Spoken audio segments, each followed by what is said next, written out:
Hello everyone, I welcome you all to this session. So first thing first, इस वाली video में हम लोग बात करने वाले हैं ग्रामर की बेसिक नॉलेज के बारे में। सबसे पहले हम बात करते हैं लेटर्स की, जो कि किसी भी लैंग्वेज की सबसे छोटी यूनिट होते हैं। जैसे कि इंग्लिश में लेटर्स हैं ABC एटसेट्रा। इन लेटर्स को मिलाकर ही वर्ड्स बनाए जाते हैं, जैसे कि BOY। ये 3 डिफरेंट लेटर्स हैं और इनको मिलाकर के मीनिंगफुल वर्ड बनता है बॉय। एक और वर्ड है फादर, जो FATHE और R जैसे लेटर्स को मिला करके बनता है। अब हम लोगों ने समझा कि लेटर्स और फिर उससे वर्ड किस प्रकार से बनाए जाते हैं। अब समझते हैं फ्रेज के बारे में। देखिए, कुछ वर्ड्स को मिलाकर के बनते हैं फ्रेज, जिनको हिंदी में वाक्यांश कहते हैं। एक्चुअली फ्रेज वर्ड्स का एक ऐसा ग्रुप है जिसका कुछ ना कुछ मीनिंग तो निकलता है, लेकिन पूरा मैसेज क्या है इसका पता नहीं चल पाता। फॉर एग्जाम्पल, ऑफ गोल्ड या फिर एट मिडनाइट। यहाँ पर ऑफ गोल्ड का अर्थ निकलता है सोने का, लेकिन इस फ्रेज में पूरा मैसेज कन्वे नहीं होता। Same he situation at midnight की है, जिसका अर्थ होता है मध्य रात्रि में, लेकिन इससे पहले और इसके बाद का क्या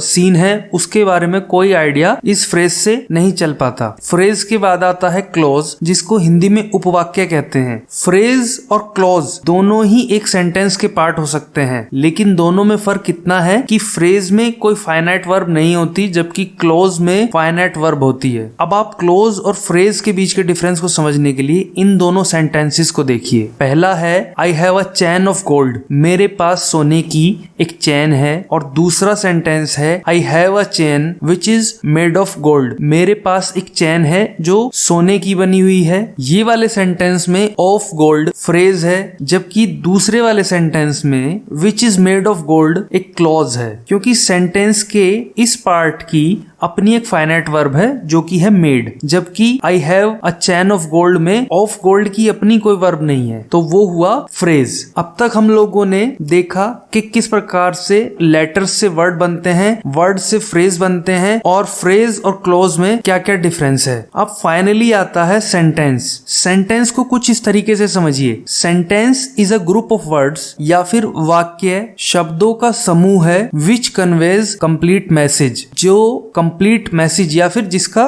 पूर्ण अर्थ निकलता है। जैसे कि she goes to the school daily, वो प्रतिदिन स्कूल जाती है। और ऐसे ही एक और एग्जाम्पल है डोंट रन, दौड़ो मत। तो दोनों ही एग्जाम्पल में चाहे तो फर्स्ट वाला सेंटेंस हो she goes to the school daily, जो कि डोंट रन से कंपैरेटिवली बिगर है। डोंट रन भले ही छोटा हो, लेकिन अपने आप में कंप्लीट मैसेज कन्वे करता है। तो एक बार और से रिवाइज करते हैं, सेंटेंस शब्दों का वो समूह है जिसका कंप्लीट मैसेज निकलता है, जबकि फ्रेज का कंप्लीट मैसेज नहीं होता। अब बात करते हैं काइंड ऑफ सेंटेंसेस की। एक सेंटेंस को स्ट्रक्चर के बेस पर 3 टाइप में डिवाइड किया जा सकता है। इनमें पहला है सिंपल सेंटेंस, जिसमें केवल एक ही फाइनाइट वर्ब होती है। सिंपल मतलब साधारण। अब जैसा कि नाम से ही पता चल रहा है, इसमें बहुत ज्यादा कॉम्प्लेक्सिटी नहीं होती। एग्जाम्पल के लिए समझिए, ही इज काइंड, वो दयालु है। या फिर टाइम इज मनी, समय ही पैसा है। दोनों ही सेंटेंस में एक एक फाइनाइट वर्ब है और किसी प्रकार की कोई जटिलता या फिर कॉम्प्लेक्सिटी नहीं है। अब इसी कड़ी में अगला है कॉम्प्लेक्स सेंटेंस, जिसमें एक प्रिंसिपल क्लॉज और एक सबऑर्डिनेट क्लॉज होती है। जो सबऑर्डिनेट क्लॉज होती है वो कहीं ना कहीं प्रिंसिपल क्लॉज पर डिपेंड करती है। जैसे कि everyone hates the person who tells a lie, इस सेंटेंस में who tells a lie subordinate clause है, क्योंकि ये वाला जो पोर्शन है सेंटेंस का वो एवरीवन हेट्स द पर्सन के ऊपर डिपेंड करता है। तो everyone hates the person who tells a lie का अर्थ हो जाएगा प्रत्येक व्यक्ति उस व्यक्ति से नफरत करता है जो झूठ बोलता है। तो who tells a lie subordinate clause इसलिए है क्योंकि ये वाली क्लॉज जो है ये एवरीवन हेट्स द पर्सन के बिना अधूरी है। और सबसे आखिर में आता है कंपाउंड सेंटेंस। इस टाइप के सेंटेंस में 2 या 2 से ज्यादा इंडिपेंडेंट क्लॉज, वो एक दूसरे के ऊपर डिपेंड नहीं करेंगे। जैसे कि पिछले वाले सेक्शन में हमने कॉम्प्लेक्स सेंटेंस में पढ़ा कि वहां 2 क्लॉज में से जो सबऑर्डिनेट क्लॉज है वो प्रिंसिपल क्लॉज के ऊपर डिपेंड करती है। तो ऐसा केस कंपाउंड सेंटेंसेस के केस में नहीं होता। वहां पर जितनी भी क्लॉज होंगी, 2 या 2 से ज्यादा क्लॉज हो सकती हैं, वो सभी आपस में इंडिपेंडेंट होंगी और वो आमतौर पर एक कंजंक्शन के जरिए एंड, बट और इस टाइप के कंजंक्शन के जरिए एक दूसरे से जुड़ी हो सकती हैं। इसको एग्जांपल से समझने की कोशिश करिए। I like coffee and Ritu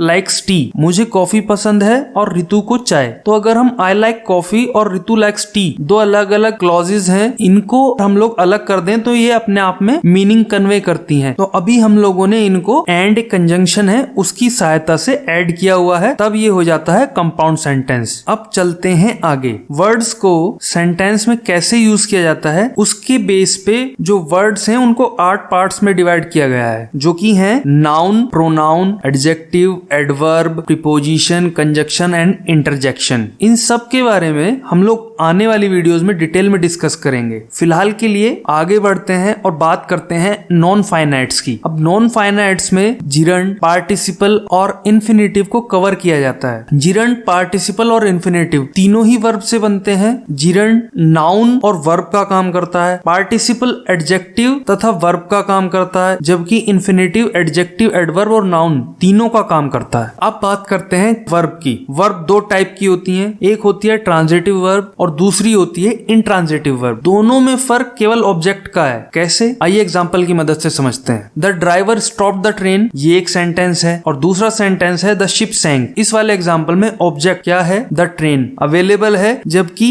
ये जो दूसरा सेंटेंस है द शिप सैंक, इसमें कोई ऑब्जेक्ट अवेलेबल नहीं है। तो ऐसी वर्ब जिनके साथ ऑब्जेक्ट होता है उनको ट्रांजिटिव वर्ब कहते हैं, जबकि ऑब्जेक्ट की एब्सेंस में वर्ब को इंट्रांजिटिव वर्ब कहते हैं। इसको इस प्रकार से आप समझने की कोशिश कीजिए कि ट्रांजिशन का अर्थ होता है इफेक्ट का पास ओवर होना। तो the driver stopped the train, तो स्टॉप का जो प्रभाव है वो ट्रेन तक कन्वे हो रहा है। अगर हम लोग इस सेंटेंस में से द ट्रेन हटा दें, द ड्राइवर स्टॉप्ड व्हाट, पता नहीं चलेगा कि उसने क्या रोका है, तब वहां ऑब्जेक्ट की रिक्वायरमेंट है। लेकिन इस वाले सेंटेंस में द शिप सैंक, यहाँ ऑब्जेक्ट की जरूरत नहीं है क्योंकि जहाज डूब गया, इसके लिए किसी ऑब्जेक्ट की जरूरत नहीं है और ये वाला सेंटेंस बिना ऑब्जेक्ट के भी अपना जो मीनिंग है वो कन्वे कर पा रहा है। सो आई होप कि आप लोगों को एक ओवरव्यू मिला होगा। इनकेस अगर आपको कोई टॉपिक अभी भी क्लियर नहीं हो पाया है तो उसके बारे में आप पूछ सकते हैं। अगली वीडियो में हम इंग्लिश ग्रामर का एक और इम्पोर्टेंट टॉपिक टेंस के बारे में डिस्कशन करेंगे। थैंक